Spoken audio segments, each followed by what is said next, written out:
જય માતાજી. આપ સૌને ઘણા દિવસ પછી ફરી હું એક મુદ્દા પર ચર્ચા કરવા માટે આપની સમક્ષ આવ્યો છું. વાત ક્ષત્રિય અસ્મિતા આંદોલનની કરવી છે. ક્ષત્રિય અસ્મિતા આંદોલન હવે ચૂંટણી નજદીક આવી રહી છે ને ચરમસીમાએ પર પહોંચી ગયું છે. 7 તારીખે આપણે બધાને મતદાન કરવાનું છે. લોકતંત્રનો મહાપર્વ આપણા દ્વાર પર ઊભો છે અને આપણે બધા જ મળીને દેશની સરકારને ચૂંટીશું. મિત્રો, ક્ષત્રિય અસ્મિતા આંદોલન હવે લગભગ પૂરા ગુજરાતમાં ક્ષત્રિયો જ્યાં પણ વસે છે એમણે પોતાની રીતે આ આંદોલનને ચલાવ્યું. એક ખાસ વિશેષતા આ આંદોલનની એ હતી કે અહીંયા કોઈ જ નેતા નહોતો.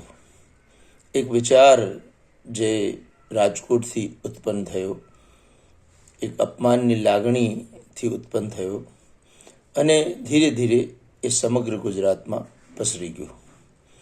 મેં ઘણા દિવસથી જોયું છે કે નાના ગામડામાં જ્યાં લોકોના 5 ઘર 7 ઘર 8 ઘર રહે છે, એ લોકોના મનમાં પણ આ વખતે એક આક્રોશ જોવા મળ્યો છે અને એ આક્રોશ પોતાના સ્વાભિમાન પર ચોટ પહોંચવાનો હતો એવું મને લાગ્યું.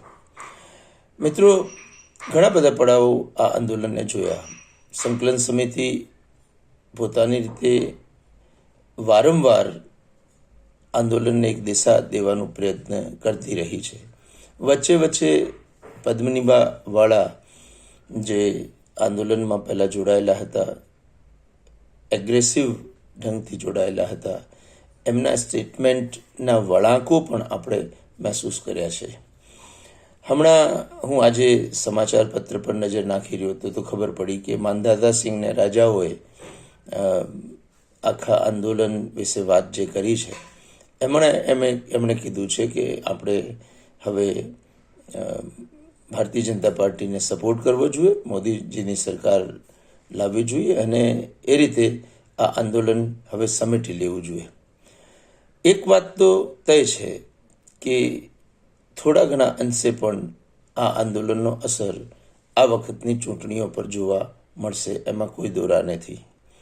બીજી વાત કે આ આંદોલન લોકો દ્વારા, લોકો વડે જાત ઊભું કરેલું આંદોલન છે.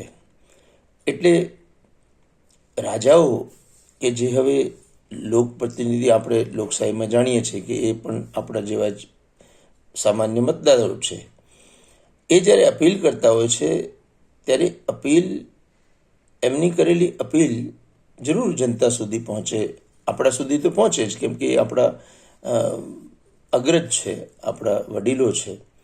પણ એમને એક વાત સમજવી જોઈએ કે આ આંદોલન એ કોઈ પ્રતિનિધિ તરીકે નીકળેલા માણસ દ્વારા કરવામાં આવ્યું આંદોલન નથી.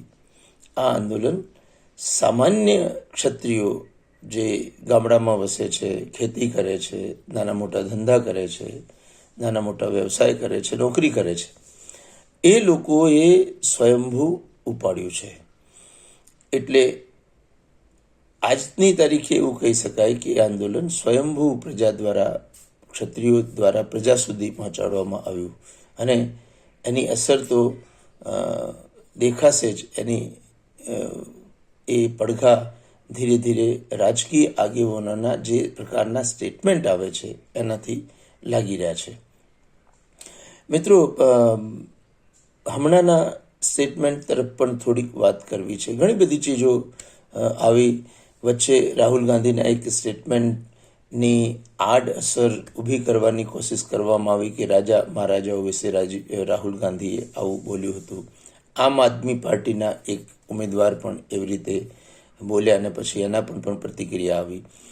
પણ એક ચીજ મેં જોઈ કે આ બધા વચ્ચે એક સમજ વિકસિત થઈ અને પ્રજામાં સમજ વિકસિત થાય એ લોકતંત્રમાં બહુ જરૂરી છે કે તમે જે સ્ટેટમેન્ટ આપો છો એ સ્ટેટમેન્ટ પ્રજા સુધી જાય છે અને પ્રજા એનું એનાલિસિસ કરતા શીખે, સમજે અને એ એનાલિસિસ દ્વારા એ પોતાનો નિર્ણય આપે. તો મેં પહેલી વખત જોયું છે કે જે પ્રકારની અસર રાહુલ ગાંધીના સ્ટેટમેન્ટ પર થવી જોઈતી હતી, અથવા કોંગ્રેસના આગેવાનોએ એવું પણ કીધું કે જૂનો વિડીયો છે, આપણે માનીએ કે જૂનો વિડીયો છે, પણ એ અસર સામાન્ય આંદોલનકારી પર થઈ નથી. એ એક તો મોટી વાત છે. બીજી કે લોકોએ તર્ક આપ્યો, અને બહુ સરસ તર્ક આપ્યો કે તમે રૂપાલાજી જ્યારે બોલ્યા હતા ત્યારે તમે એક પણ શબ્દ ઉચ્ચાર્યો નહીં, પણ રાહુલ ગાંધીનો વિડીયો જેવો બજારમાં આવે છે તો તમે તુરંત એની પ્રતિક્રિયા આપો છો. એક આગેવાને એ પણ કીધું કે મોદી સાહેબના ભાષણમાં એવું કહેવામાં આવ્યું કે મોદી સમાજ પર ટિપ્પણી કરવામાં આવી છે, મને અપમાનિત કરવામાં આવ્યું છે. ત્યારે એમણે કીધું કે જ્યારે સાર્વજનિક રૂપથી રૂપાલાજીએ સ્ત્રી અસ્મિતા પર પ્રશ્ન ઉઠાવ્યો હતો ત્યારે આ સ્ટેટમેન્ટ આવવો જોઈતો હતો કે એક સાર્વજનિક, પહેલાં એવું એક રાજનીતિમાં એવી પરંપરા હતી કે કોઈ વ્યક્તિ સમજો કંઈ બોલી જાય તો રાજનૈતિક પાર્ટીઓ અક્સર એવું કહેતી કે આ સ્ટેટમેન્ટ એનો વ્યક્તિનો પોતાનો છે, પાર્ટીથી એને કોઈ લેવા દેવા નથી. આવી પરંપરા ભારતીય રાજનીતિમાં રહી છે, આવી પરંપરા લોકશાહીમાં રહી છે, અને વ્યક્તિ પોતે પણ સ્વીકારે કે પાર્ટીનો આ સ્ટેટમેન્ટ નથી, પાર્ટીથી કોઈ લેવા દેવા નથી, અમારો પોતાનો વ્યક્તિગત મત છે જે મેં આપ્યો છે. આ વખતે એવું કંઈ થયું નથી. એટલે એટલા માટે પણ ઘણીવાર મડાગાંઠ થઈ કે આ જે રૂપાલાજી બોલ્યા છે એ પાર્ટીનો સ્ટેટમેન્ટ છે કે પાર્ટીની વિચારધારા છે અથવા વ્યક્તિની વિચારધારા છે. આમાં તફાવત જોવા ન મળી, અને એટલા માટે પણ આ વધારે ગાંઠ થતો ગયો. જેમ જેમ ચુનાવ પ્રચાર આગળ વધતો જાય છે તેમ તેમ નવી નવી વાતો હવે સામે આવી રહી છે. રાજાઓએ એકઠા થઈને જે સ્ટેટમેન્ટ આપ્યું છે એ સ્ટેટમેન્ટ કેમ આપવું પડ્યું એ પણ વિચારવા જેવો પ્રશ્ન તો છે જ. કેમ કે એ જ બધા રાજાઓ જ્યારે આંદોલનની શરૂઆત હતી ત્યારે આંદોલનના પડખે ઊભા હતા, એમને પક્ષે હતા, એમણે બધા જ કીધું છે કે અમે આહત થયા છીએ, અમને બહુ જ દુઃખ થયું છે. પછી જ્યારે સામાન્ય પ્રજાએ કેસરિયા ઝંડા હાથમાં લઈને જય ભવાનીનો નારો લગાવીને લોકો સુધી પહોંચવાનું ચાલુ કર્યું ત્યારે કેમ એમને ફરી મેદાને આવી રીતે આવવું પડ્યું કે અમે આમાં સામેલ નથી? આ વિચારવા જેવી બાબત છે. મિત્રો, ભારતીય લોકતંત્ર વધારે ને વધારે સુદૃઢ થાય એટલા માટે સામાન્ય પ્રજાની વિવેક બુદ્ધિ વિકસિત થવી જરૂરી છે. આ સમય દરમિયાન આપણે ઘણી બધી ચીજો જોઈ છે. કોવિશિલ્ડના નિર્માતાઓ જેમણે આપણને બહુ જ ડરાવવાની કોઈ આવશ્યકતા નથી. પ્રત્યેક શરીરની સંરચના જુદી હોય છે, એની પ્રતિક્રિયાઓ જુદી હોય છે.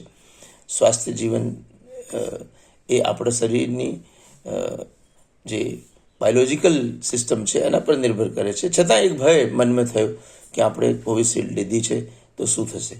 બીજી બાજુ આપણે દક્ષિણમાં દેવોગડાજીના પૌત્રના સેક્સ સ્કેન્ડલના 2800 વિડીયો પ્રચારમાં આવ્યા અને એ ભાઈ વગર કોઈ મંજૂરીએ જર્મની ભાગી ગયા. તો એની એક વ્યાપક અસર પણ આપણા સમાજ પર થશે એવું મને લાગે છે. ત્રીજી વાત છે કે શરદ પવારજીએ કાલે પોતાના મળેલા ડોનેશનને જાહેર કરી દીધું છે. આશા છે કે ભારતીય જનતા પાર્ટી પણ ઇલેક્ટ્રોનિક બોન્ડથી મળેલા પોતાના દાનને જાહેર કરશે જ, કેમ કે પ્રજાના હિતમાં છે, અને પ્રજાના હિતમાં એ હું કરે એમાં નવાઈ નહીં.